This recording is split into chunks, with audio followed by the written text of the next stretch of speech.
Tidak membutuhkan waktu lama, begitu dilantik sebagai anggota DPR RI Dapil Bali periode 2019-2024, Nyoman Parthe SH yang mendapat tugas di Komisi 6 fraksi PDI Perjuangan langsung melakukan gerakan cepat. Aksi nyata dalam mengimplementasikan visi pembangunan Bali Nangun Satkerti Loke Bali. Salah satunya adalah gerakan Plastic Exchange, yaitu penukaran sampah plastik dengan beras, yang sejalan dengan Peraturan Gubernur Bali Nomor 97 Tahun 2018 tentang pembatasan timbunan sampah plastik sekali pakai atau PSP.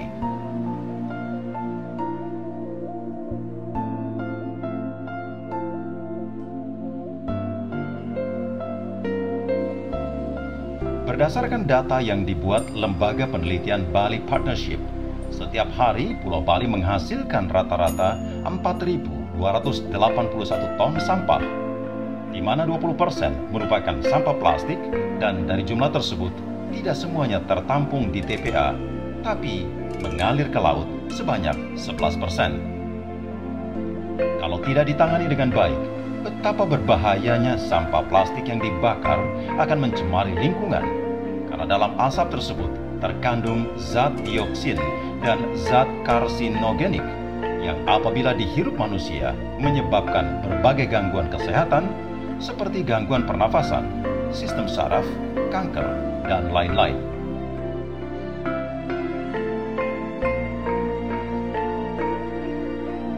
Bahan plastik, umumnya polimer polivinil, sangat susah diurai oleh tanah, membutuhkan waktu ratusan tahun dan berakibat tercemarnya tanah. Racun dalam partikel plastik masuk ke dalam tubuh dan membunuh hewan pengurai. Akibatnya, tingkat kesuburan tanah akan hilang.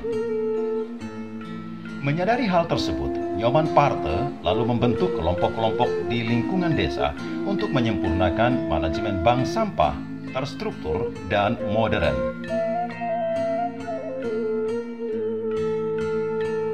Ini kegiatan plastic exchange dalam rangka merawat lingkungan.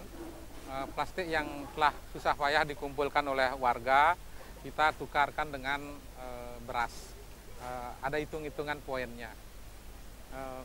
Manfaatnya sangat besar. Satu, orang yang terlibat menjadi lebih banyak.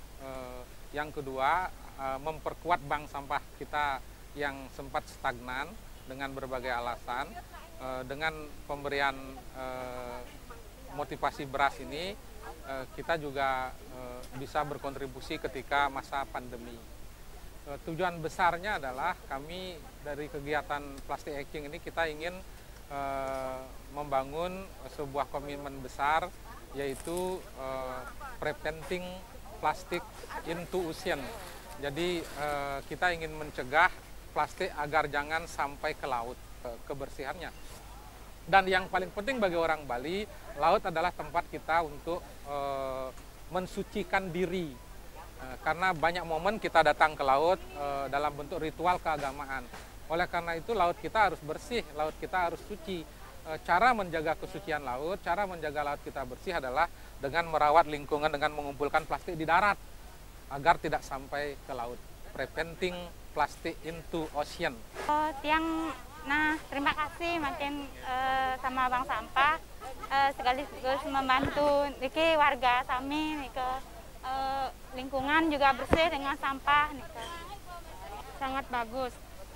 Selain bisa mengurangi adanya sampah di Desa Guang, ini juga bisa bermanfaat untuk masyarakat Desa Guang dalam pandemi COVID ini, di mana pandemi COVID ini kan juga menyebabkan banyak warga Desa Guang yang diberhentikan di pekerjaannya. Dengan adanya bank sampah ini, selain kita dapat beras, yang lainnya kita juga ada pemasukan. Kira-kira banyak itu bersih kok. Kan penghutan rumah berak kan. Dulu udah kayaknya biji batau kan. Dah berapa kilo itu dia kan memang kan. Di samping gerakan plastic exchange, Nyoman Parthe juga menggagas gerakan ekoenzim, yaitu proses fermentasi sampah organik sehingga menjadi cairan ekoenzim yang berguna untuk pertanian, peternakan, dan lain-lain.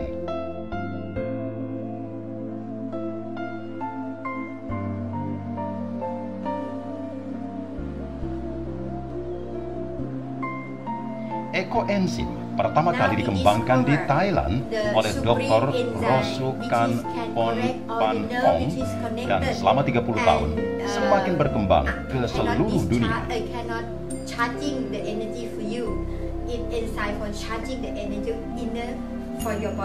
Then I want you to learn about it. I want to give you, I don't know how to post to you, how to get you do it. It's so complicated, but it's easy to do because if you were here at the Leo Farm, I can explain to you how it works. But it's so wonderful. Hari ini kita membuat pelatihan bioenzim di 3 desa. Desa Sukowati, Desa Guang, dan Desa Batu Bulan Kangin. Tujuannya tidak lain dan tidak bukan untuk mengajak masyarakat untuk terus-menerus melakukan pemilahan sampah di sumber. Plastiknya kita kumpulkan lewat pola bank sampah. Organiknya kita perlakukan dengan banyak hal. Ada yang dengan komposter, ada dengan sistem mencacah langsung. Hari ini kita buat dengan sistem bioenzim. Bioenzim ini manfaatnya sangat banyak. Kebetulan kami secara khusus mendatangkan pelatih dari Buleleng, Pak Praje. Terima kasih sudah memberikan pelatihan. Manfaatnya di samping untuk pupuk organik, juga untuk hand sanitizer, juga bisa dimanfaatkan untuk membersihkan lantai maupun toilet.